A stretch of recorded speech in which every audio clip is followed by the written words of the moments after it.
Hey guys, welcome to my channel. Thank you so much for clicking on this video. Today I have for you a new Apple Watch tips and tricks video. This is going to be the third one that I've put on my channel, but the very first one with the new Apple Watch Series 4. So I'm very excited to share it with you guys. Now, if you have not watched the other two videos, be sure to check the cards here at the top because I have a lot of tricks that you can use on all of the versions of the Apple Watch. If you like this video, be sure to leave me a thumbs up. Don't forget to subscribe, it really helps on my channel. And be sure to hit that bell notification so that you get a notification every time I post a new video. To contact SOS, press and hold the side button. When the SOS screen appears, swipe from left to right. You can also customize who gets called during an emergency by updating your emergency contacts on your medical ID. On the Watch app, on your iPhone, select Emergency Contacts, then edit Emergency Contacts in Health, fill out the rest of the information, and follow the prompts, and you will be able to customize who gets called during an emergency. Tip number 2 is an easy messaging response option. When we are unable to dictate onto our watch because we're in a crowd or at work and we need to send a quick response, you can spell out what you need to do with your finger. When you start the word and you move the crown, it gives you a list of completed words for the letters that you have already spelled out on the screen.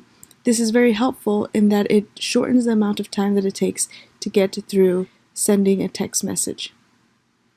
If you accidentally choose the incorrect word, you can just scroll the crown again and it will reactivate and select that word and regenerate a list of possible words.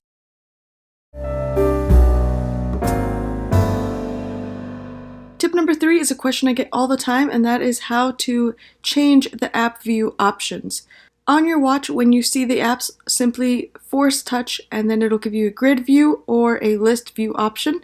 Also, this can be done on your phone. Open the My Watch app on your phone, select App Layout. From there, you can select a particular app, hold it down, and move it to wherever you would like it.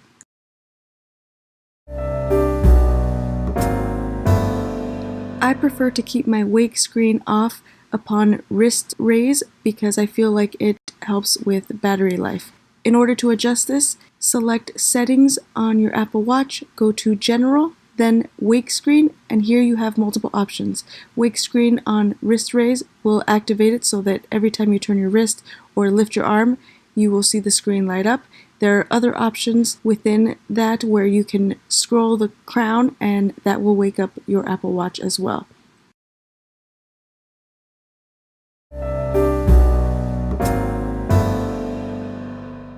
Next, you can edit the control center by swiping up, then going all the way to the bottom and pressing Edit. The icons will then vibrate and be able to be moved from their current placement. The silent shortcut I tend to use the most, so I will bring that to the top, along with the ping the phone option. After you have achieved ideal placement of the icons, then press the side button and the icons will stay where you moved them.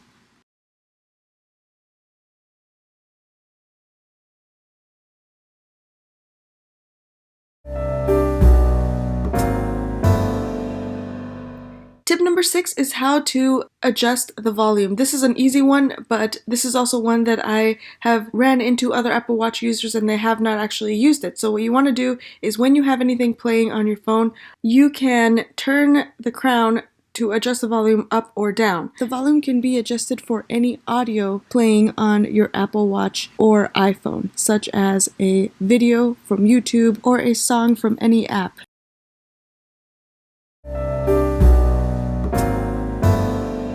Tip number 7 is how to adjust the haptics on your Apple Watch.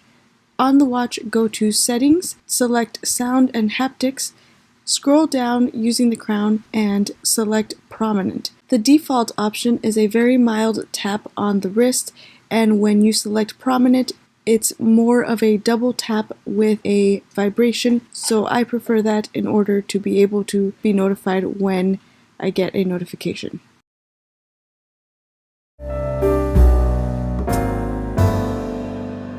To enable your Apple Watch to be unlocked with your iPhone, on your phone, open the My Watch app, select passcode, then unlock with iPhone. You will be prompted to enter passcode onto your Apple Watch. After doing so, you will be able to unlock your Apple Watch when your iPhone is unlocked next to it.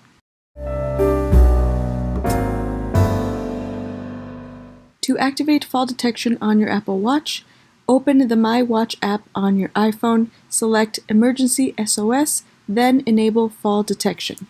At this point, you could choose whether you would like to have it enabled or not. This warning suggests that with high activity, you may accidentally trigger fall detection.